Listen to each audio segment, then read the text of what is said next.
Sir আমাকে ভীষণ ভাবে ডিস্টার্ব করছে, ভীষণ ভাবে টর্চার করছে। একটা ভুল ভাল লাভ লেটার লিখে সেটা পুরো কলেজে মাইকের সামনে অ্যানাউন্স করছে। স্যার আমি পড়াশোনা করতে পারছি না, আপনি প্লিজ ওকে রাস্ট্রিকেট করুন। এইভাবে যদি যারা যারা প্রেম করছে তাদের সবাইকে উনি রেস্ট্রিকেট করতে যান, তাহলে কলেজে তো তোমাকে ছাড়া অন্য কাউকে খুঁজে পাওয়া যায় তাই তুমি থামো।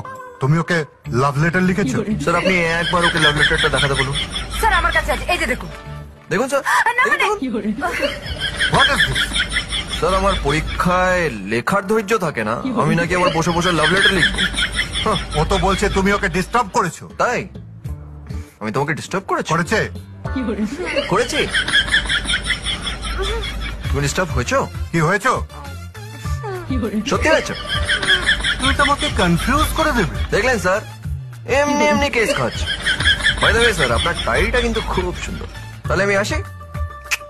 এই বইটা আমার রাখো। Sorry sir. স্যার ও মিথ্যে কথা বলছে। স্যার আমি জোনাকি, ডোন্ট ওয়েস্ট মাই টাইম। যাও ক্লাসে যাও, গো টু ইয়োর ক্লাস।